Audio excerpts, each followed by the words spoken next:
Welcome back. It's still Daybreak Africa reaching you here from our studios in Ondo City. Of course, I forever remain Ezekiel Ogar. This morning we shall be considering early childhood education guide for government teachers and parents. And with us in the house is a senior lecturer. He has a B.Ed, M.Ed, and PhD in early childhood education from the University of Ibadan. He is the current National Secretary of Early Childhood Association of Nigeria, a member of Early Child Development Policy Review Team for Federal Ministry of Education and UNICEF.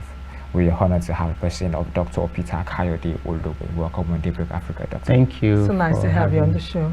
Thank you for having me. Yeah. Now according to research, it has been determined that the way you take care of a child in terms of good health care, nutrition, psychosocial, and of course protection for the child goes a long way in determining the intelligence, personal behavior or social behavior and personality of the child. As the professional, could you tell us more about early child care? Especially beginning from the home. Thank you very much. Actually, the life journey of a child begins from the womb, not when the child is born. So basically, one of the things we do in the field of early childhood education is looking at what happens to the child right from the womb before birth. And when the child is born, every child everywhere in the world is born with about 1 billion neurons in the brain. And in a layman term, what that means is the potential and the capacity that the child has to become who we desire the child to become. That's what we mean by the neuron. Now, what makes that child to now become intelligent, to become somebody who is socially make up, somebody with good character and so on, are these things you have mentioned: the stimulation, the psychosocial support, the care, the healthcare, nutrition that we provide the child before the child clocks 8. Okay? There's a saying in our field, we say learning begins at birth. Anything that happens to a child between birth and, let me say, from the womb, that's why in some of our literature parlance you may see 0 to 8 years. You know, somebody may be wondering, does somebody have 0 year? The 0 year actually means from the womb. From the womb. Okay, so what happens to the child between that time and 8 years old has a lot to do with who the child becomes, what the child becomes in future. Those are the formation years. Those are the formation foundation years. Yeah. So that's why early childhood education is very important, and that's why you have various government organizations, non-governmental organizations looking into that direction at present. I tend to wonder just how much important it is, and how does it really impact a child's future academic success. Okay, thank you very much. Like I mentioned, whatever a child is not, okay, get me right, whatever a child is not before 8 years, it's difficult to make that child to become that thing. What do I mean? You know, when the mother is breastfeeding, please allow me to say it the way. When the mother is breastfeeding, the mother is talking to the child, singing to the child, talking to the child. Those are actually what we call cognitive stimulation. Okay, the talking to the child, the instruction you give to the child. In early childhood education, we talk about 4 areas of development: cognitive, physical, social, and emotional. Now, what you do in the area of cognitive has to do with what happens in the brain, like language, like early stimulation, like singing, talking, storytelling, and so on and so forth. The physical aspect of it has to do with the opportunity you provide the child to run around, to play, to jump, to play ball, to ride tricycle, and so on and so forth. The social-emotional aspect has to do with the kind of environment you provide to the child to relate with others, to mingle with others, to play with others, and so on. Now, all of these put together are giving positive results to academic capacity of the child. So whatever the child is able to take from all of these stimulations, we call them stimulation, all of these stimulations we provide the child, has something to do with academic progress of the child in future. So a child who is given this positive early stimulation, when the child begins formal education, which in Nigeria begins from primary 1, you know, is well positioned to do well in school. Now, it's important for us as we begin our discussion to let people know the place of personality build-up in a child or of a child. There's this saying that you can't bend an old tree or you can't teach an old dog new tricks. A lot of people do not believe that the trait of a child is formed between 0 to 8 years. People, parents, guardians still believe that you can continuously train a child beyond 8 years, maybe 12, 15, 20, 22. Nobody pays attention to the foundation of a child. I would really love for you to educate us about the formation of a child's personality. Within what age bracket? Of course, you've given us a window of 0 to 8. Some would say 0 to 5, but it is important for viewers to understand the age bracket in which a child's personality is formed for life. Thank you very much. First of all, let me quickly make a clarification. Generally in the world, the definition or the idea of early childhood education is between birth and 8 years. But in Nigeria, because the government of Nigeria concentrates on that period to 5 years, and that is why we mentioned the issue of 5 years in Nigeria. But globally, it is from birth to 8 years. Thank you so much. Now, the personality makeup of the child, like I said, still has a lot to do with what happens to the child during the early years. Okay, we call it early years, early childhood period. Now, if you would want a child to be very respectful, you want a child to be sociable, you want a child to be helpful, you want a child to be to tolerate others and so on, all these happen during the early years. And that is why in the program of early childhood education, in every school where they understand what they should do, there should be opportunities for children to play together using toys, play materials and so on, because there are so many negative traits in children which they cannot shed except they interact with people, except they associate with people, except they offend people and we tell them, no, this is how to do it, this is not how to do it. So it is these things that we expose them to, that will make them to learn during the birth to 8 years we are talking about, that now become who they are. After that time, we are only building on what they have become. The foundation. Yes, I don't know if you have seen people who will tell you that I've gone to the university to go and study French and they come back, they can't speak the French fluently. It is because they are no longer in the formative years. Children are still in the formative years between birth and 8 years, and that is why whatever you do at that time, you know, they can easily take it. They can easily assimilate it. Unlike somebody who is above that age, who is older. So it's not easy to bend an old fish. Okay? So that's the time we set the ground for everything we want them to become. I think what are some key milestones, you know, that children should actually reach at the early stage? That particular goal, the focus we should actually pay more attention to for kids. And added to that, you know, we talk about building a child's mindset. You said it has to be intentional, it has to come from the home. Isn't there room for, you know, there's this thing, you know, this belief amongst Africans where they believe things actually flows in the blood. You know, if the dad is suffering from anger issues, the child by default should have anger issues and things like that. Does that really work? I think it's called hereditary. Does that really play in a situation like this, or is it more like this education tends to just hinder or mitigate that effect just a little bit? All right, thank you. In psychology, we talk of nature-nurture debates. What we mean by that is nature-nurture. Yeah.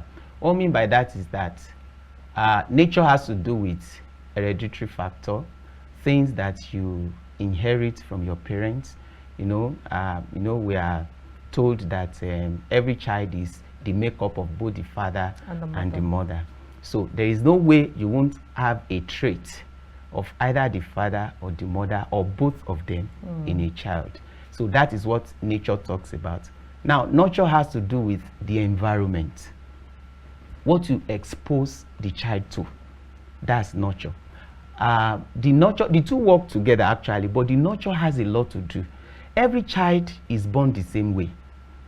If you go to the US, for instance, you are holding a child within this age period and the child sees things on the floor which we can say are dirty things. The child will pick and may put in his mouth. The same thing a Nigerian child will do. That's to tell you that all children are the same. Now, what differentiates them is the environment where you bring them up, and that is the nurture. So what you do to them, what you expose them to, what you make them to go through, okay, that's the nurture. So even if a child is born with negative traits and the child has the right kind of exposure during the early childhood period, there are chances that the child will overcome those negative traits. Permit me to cite this example. If you buy biscuits, okay, and you give to a child before 5 years old, and you turn back to say, can I have some? The child will tell you no. And then we in Africa will begin to say, oh, that child is going to be very stingy. He doesn't like to share. No, that's actually a positive trait for a child at that time. What that is telling us as professionals is that that child has not understood the concept of sharing. So we should now expose the child to activities that will make him or her to learn how to share with others. There are so many things. Then you talked about milestones that children should reach during the early childhood period. Actually, let me start this way. For every age, there are milestones that a child should reach. What you expect age 1 to do is different from what we're expecting age 2 to be able to do. It's different from what we're expecting age 3 to be able to do. But I will put everything together, because there's no time to go one by one. I'll put everything together. Like I said before, there are 4 basic areas we talk about when we talk about children, and that's cognitive development, physical development, social development, and emotional development. In the area of cognitive development, in Nigeria, in our world here, we celebrate book knowledge.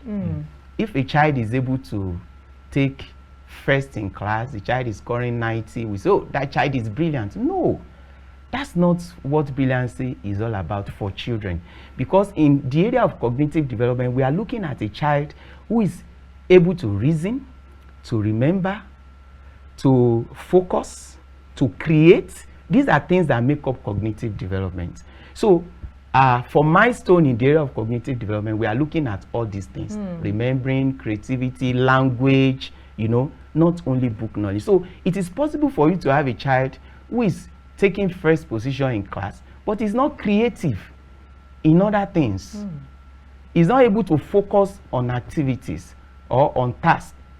That child is lagging in the area of cognitive development. So that's that. Then for physical development, at every stage in life, there are things a child should be able to do. For instance, when you give birth to a child, the child does not sit that day. The child will first of all lie down with the tummy flat. Okay, after that, the child learns to sit. these are the ways we look at milestones for children. When a child is supposed to be able to sit and is not sitting, there's a problem. When a child is supposed to be able to stand and is not standing, there's a problem. So in the area of physical development, we are looking at standing, sitting, running, jumping, hopping, holding things, dragging things, and so on and so forth. They are actually things we look out for in children that tells us that, oh, things are going well with this child. And of course, physical appearance of the child, how the child looks, the skin, the height, the weight, and all that. Then in the area of social development, how does the child receive you know, interaction? You know, there are people you just try to, you know, be friendly with them, and then the next thing they're aggressive, they get angry, they shout at you and stuff like that. It's not, those things did not happen to them at the old age. It's actually from the early years. So those are, when we talk of social emotional development, we talk about positive emotion and negative emotion. Children have traits of negative emotions. It is the job of the home and the school during the early years to help them overcome the negative emotions, which we now turn to positive emotion. Like the example I shared the other time, like sharing. There's a stage you will expect that this child should know the concept of sharing. This child should know the concept of tolerating others. These are things we look at. So these are like the way we can look at the milestones for children. But it's unfortunate in this part of our world, we only celebrate book knowledge. Okay, we look at, oh, this child is the first in class. But there are other traits where the child is lagging. So these are the ways we look at milestones for children. It's interesting because a lot of people do not believe in issues like this. Like talking about milestone or milestones in children. Yeah. We've had a situation where a child does something negative within that 0 to 8 years. Yeah. And some mothers will be very strict to correct the child, while others will say, leave the child. Don't you know the child is too little? The child doesn't even know what he's doing or what she's doing. Some mothers will agree to that, while some mothers will tell you, no. I have to correct the child. Look, you have your ways of doing it and I have mine. You have to correct the child at this stage, else the child will turn into something else. How important is that situation as the first question? Then secondly, when children don't meet this milestone, how should teachers and parents react to help the child too?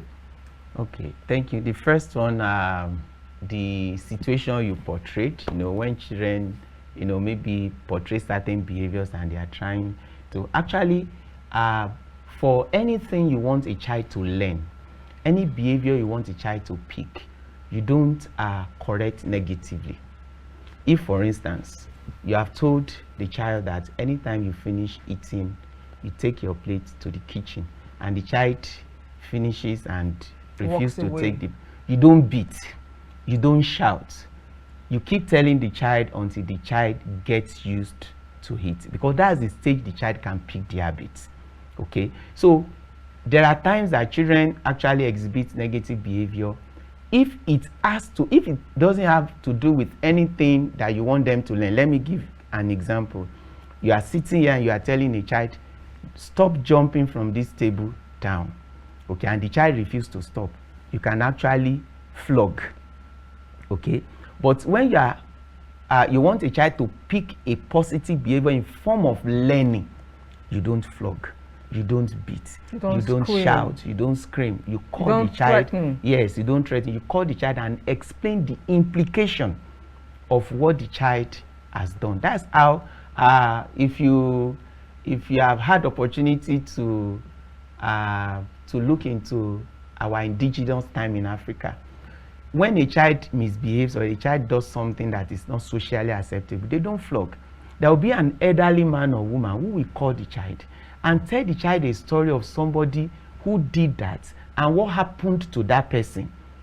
And then the elderly man or woman will now ask the child, Do you want that to happen to you? The child will say no, so don't do that again.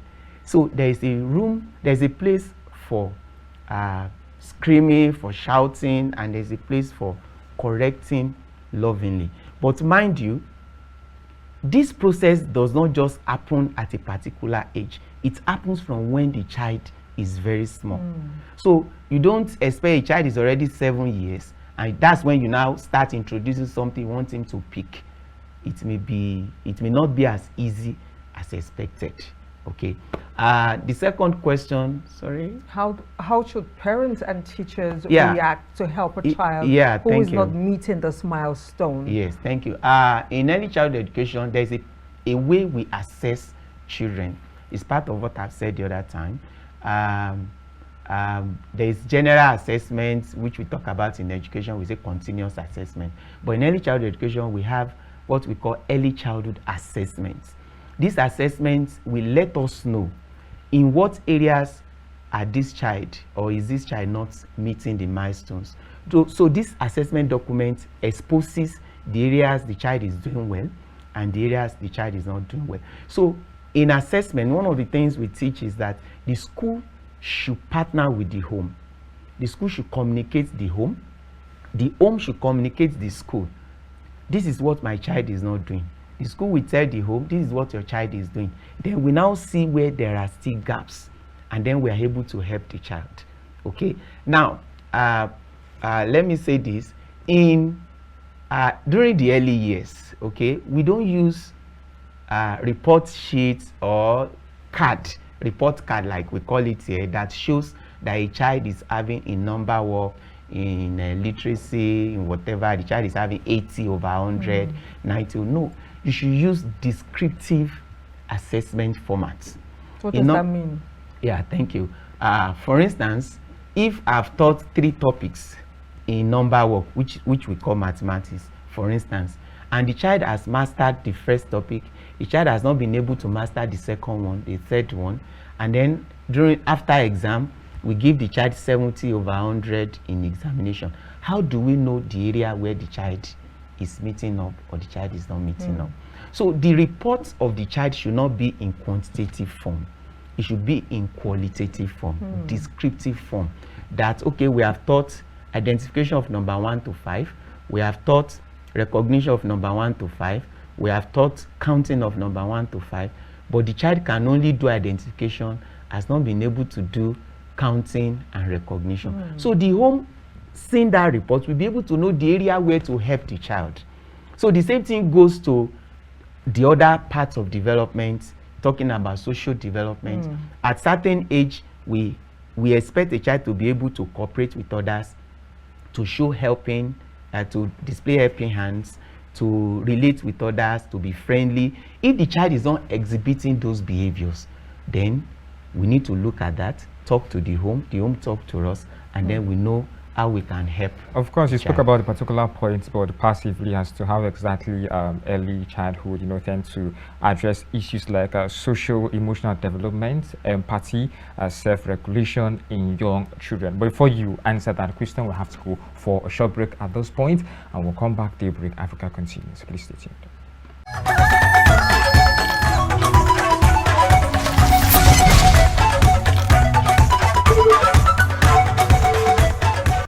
Welcome back, still Daybreak Africa, reaching here from my studios in Ondo City, and with us in the house as we discuss early childhood education is Dr. Peter Kayode Olowe. We have been having a very interesting topic so far. I could actually see Anire here, staying awkward and paying absolute attention. Yes, I'm very, very passionate when it comes to child care, early child care, the formative years, and of course, watching children progress. It's always a wonderful way as a mother when you see your child progress positively, assimilating all the good things that they are taught. So both educationally, personally, cognitively, and otherwise. So that's why. And before we went on that short break, I was trying to question to Dr. here. I was asking how education tends to help issues as social, emotional development, empathy, and self-regulation in young children. Okay. because my field is early childhood education, so I will limit myself to that area. So, like I said, in the school system, even at home, during the early childhood years, we should allow children to mingle with others, to relate with others, to play with others, to do things with others.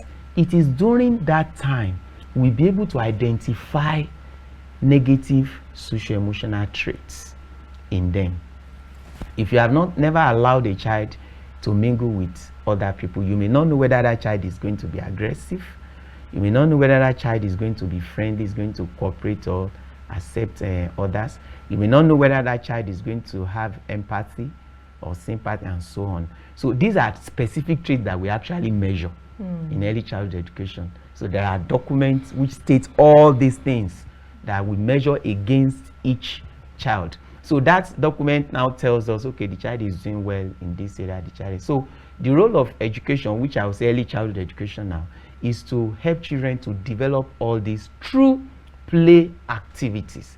And that is why anywhere you see children, there must be things they can use to play. Okay? Sitting children down this way we are sitting and talking to them in form of teaching is nothing. And that is why we say the best way through which children learn is through play. If you are trying to pass an information to a child and the child is not concentrating, turn it to play. Begin to play. You will see that the child will pay attention to you and begin to hear what you want to say. So the role of early childhood education in achieving all this is to expose children to various play and learning activities that can make them to mingle with others. Because these traits you just mentioned, empathy and so on, they are things that you can only exhibit when you have relationship with others, when you are in interaction mode with other people. So, and that is why in the school setting, children should be allowed to play, to interact, to, sorry, let me say this, in every school where they actually understand what they should do for children, there should be a separate time on the timetable for play time, not break time. Here in our world here we say break time. And break time is when children go out to go and run. And actually the break time is supposed to be the time they should eat their food. So on the timetable there should be a separate time for outdoor play time or indoor play time. It is during that time that every other trait apart from cognitive book knowledge will develop. It is when they play that physical development will come up, social development will come up, emotional development will come up, other aspects of cognitive development, reasoning, thinking, creativity, focus, attention, and the rest will come up. It's only through play. And that is why if you place a child, if a child is with us here now, we'll have been saying, don't touch it, don't go there, because the child has to play. That's their world, that's their life. So now it makes sense because I've seen a situation where schools have 2 breaks. So oftentimes I will ponder, why would a school have 2 breaks for children? So it means that school is providing the necessary foundation for their youngsters by creating a break to eat and a break to play. That's what it means. So because of where we are now, let's take a look at government involvement in early child education. In the pursuit of good care for young children, government has come up with policies. We know policies such as educational policies, health policies, food, nutrition, which are all geared towards improving the status of a child. My question is, how has the Nigerian government fared, in your opinion, in the course of your research? How has the Nigerian government fared towards creating policies that would positively, on the long run, affect early childhood education in Nigeria? Have they done anything? Are they doing anything? If they have, how far have they gone? Okay, thank you. To be candid, the government of Nigeria is making a very good effort, to improve the status of child's education in Nigeria. For instance, before 1990, what the National Policy on Education stipulates or states is that early childhood education will be in the hand of private individuals. And that is why you have private schools everywhere in Nigeria running nursery school, KG, kindergarten, and stuff like that. But since after 1990, okay, in 1990 there was a world conference, we call it Johnstown Conference in 1990, where it was decided that every government should go back. Okay, it was they realized the importance of the early years. Like I said the other time, every child is born with about 1 billion neurons, which you have to nurture for them to connect. If you don't nurture them, they break off, and then the capacity of the child continues to diminish. So the government of Nigeria, as one of those people who attended the conference, came back, and since that time efforts has been made to improve the status of child education in Nigeria. But you know, because of this part of our world, we cannot say that the progress being made is rapid enough. Okay. It's still not as we expect. Part of the things that the government has done is that right now the government now went back to the policy, the National Policy on Education, to say that the government is now going to be directly involved instead of leaving it in the hands of private individuals alone. So when you get to public schools now, there are ECD classes, early childhood development classes in public schools now, which is 1 year pre-primary class, which some people will call kindergarten. Okay, so government is now running 1 year pre-primary class now before a child goes to primary 1. But still, when you get to these schools, they are not well funded. The condition is still very bad. An average person will not expect his or her child to go to that kind of place. But like I said, the government is making it. For instance, I've been involved in training of ECD teachers in Oyo State, in Ondo State. So teachers have been trained for that level of education. Part of government's effort is what led to including early childhood education as a course of study in colleges of education. When you get to College of Education now in Nigeria, all over Nigeria, you will see a course. It's one of the statutory courses that a college must run in Nigeria. Now, it was after that time.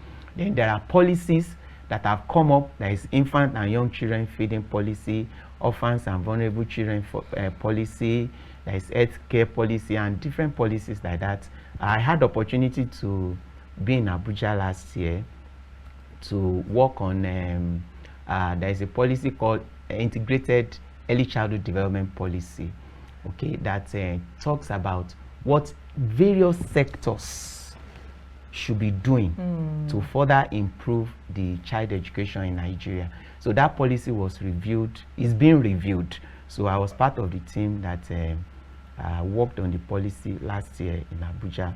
Federal Ministry of Education is working with UNICEF. You know, UNICEF is doing a lot concerning child education in Nigeria. They are really assisting us a lot. So the government has done a lot, but yet the progress is very slow compared to what is expected.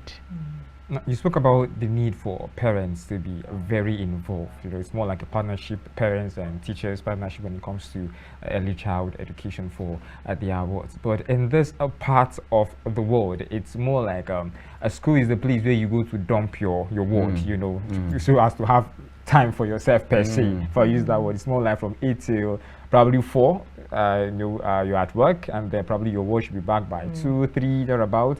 And before you get home, 4:30, 5 probably. And then the first thing you're thinking of is, have you eaten? Time to make the evening meal. You know, dinner should be served, and then afterwards, maybe help with homework, basically. How best do you think our parents or caregiver should actually manage their time, you know, in order for effectiveness and efficiency? Yes. Yeah, thank you very much. You see, the economic situation of the country, you know, has made the situation to be a little bit dicey. So you cannot say this is the formula. But I'll just say the right thing that we are supposed to do. Actually, a child is not supposed to leave your home until around 2 years of age. Okay?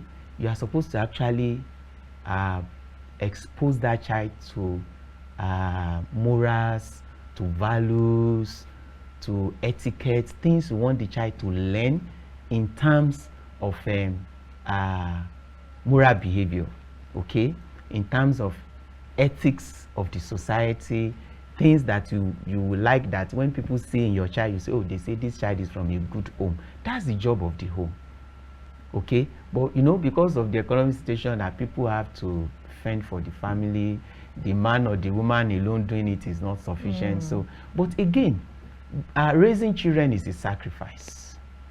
I would rather not expect a situation where both the father and the mother will pick up employment that will not give them time at all for the children, for their children. Because like we said, what you expose a child to during the early years has a lot to do with what they will become.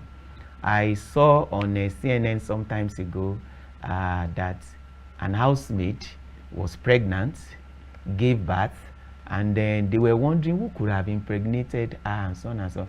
After months of investigation, no, the house help actually gave birth, went away, and later came back sometimes and said that it's the boy that was taking care of that owns the baby. And they started doing investigation, and the boy confessed that that's actually what they've been doing for a long time until he became mature. He was able to impregnate. You know, so the boy was about 12 years old. Yeah, so the home actually needs to give. So parenting is a sacrifice. That's the truth. Parenting is a sacrifice. If you must expose your children appropriately, you must help them to actually get what you want them to learn during the early years. Somebody must sacrifice. Thank you. Okay. That's interesting. Now let's talk about some of the challenges faced during early childhood education, or that a child faces while growing up. Nigerian children are deprived. Not all Nigerian children are deprived in terms of education, right to basic requirements of life. We have situations such as infant mortality rate. We have under 5 mortality rate, weakened primary health care, malaria, diarrhea, measles, prenatal problems such as HIV and AIDS, malnutrition, to mention a few. These are so much for any child or any foundation when you talk about developmental situation for a child. I would really want your take on the challenges faced by the Nigerian child in terms of growth, development, and of course social, behavioral final experiences. Yeah, thank you. There are many challenges. I'll just mention a few. One of the basic challenges that the Nigerian child is facing is food security. Many homes now can hardly afford quality food. I'm not talking about quantity. Quality. Okay? Quality food intake for their children. This time around, you often hear many parents say that I just tell my children, once you have eaten, it is okay. Not to say, should I give you enough or more or something like that. There is no more. Have you eaten? Have you eaten? So that's a basic problem because of the economic situation of the country. Another one is lack of awareness. Many parents are not aware of what they are supposed to do to help these children. Permit me to say this. One of the challenges the Nigerian child is facing is cultural alienation. You know, right within your culture, you are taken away from your culture. For instance, in all our nursery schools, especially private schools, when you speak your language, they say you speak vernacular. They take money from you. We may not look at it like a problem. It's actually a serious problem because it's giving us a headache now, because many of our children these days cannot think in the foreign language and they cannot think in their own language. So it's affecting their level of creativity, it's affecting their level of productivity and so on. Okay? You speak. I tell my students, have you ever seen anybody who will call you from Western world and say, oh, I spoke English language or their language and they said I spoke vernacular? So that's another challenge. And that is why you now see a child is in school. I'm sorry to say, if you go around now, both in school, at home, everywhere, we now speak English that is full of errors. You know, we construct grammar that is full of errors. And that is what our children are exposed to. Now, when you want to talk to your children, you want to guide them, you want to guide them on certain things they should do. You want to speak English language to them, but you are not proficient in that language to actually pass the information as you would in your own mother tongue. That's a challenge. Another challenge is the issue of, you know, like I said, the government is doing, making effort, but they are not doing as expected. Okay, the issue of funding. Sometimes ago, I'm sure you should be aware, in Ondo State here, at Mother and Child Day, I heard that when you give birth to a child, for the first 5 years of that child, the child will be taken care of free of charge. There's nothing like that again. And that's actually what it's supposed to be. So the issue of funding to support child care, child health system and so on is not as expected. So funding is another problem. And then coming to the education aspect of it, which is one of my own major areas. That's, I'm talking about schools that are providing early childhood education in Nigeria now. Majority of these schools, although they are trying their best, but employ non-professional teachers to handle the children, especially in private schools. When you get to private schools, either you are seeing somebody who has gone to study biology, social studies, and so on, you know, managing the children. There are, in teaching profession, we say, if you are not a teacher, you are a cheater. Okay? You may know how to teach, you may know how to communicate, but there are certain skills that will have been imparted in you if you have gone through the training, which you will bring to bear when you actually take up, you know, the appointment as a teacher. So that's another challenge. A lot of children are exposed to people who are not professionally trained, and unfortunately many parents believe that those are the people that are actually doing the right thing. Okay, so we still have the issue of awareness, things that parents are supposed to be aware of, things that teachers are supposed to be aware of, which we in turn culminate into helping the child to grow well, to do well, and so on and so forth. Yes, I wish we could go on and on. Time is never a friend on the show. We've barely scratched the surface of this topic, so it therefore means we're going to have a part 2 of the discussion. This is how we come to a close on the show today on Daybreak Africa. Parents, ensure that you take particular care of your children from that early age, 0 to 8 years old, because that is the foundational stage for your child. It is important that you know this today, that you can't change a child after that point. All you just need to do is manage the situation. My name is Anire Binitie. Thanks for watching. See you once again. I really wish I had enough to say, but I guess Dr. Peter Coyote said it all already. You have a great day and remain Ezekiel Ogar.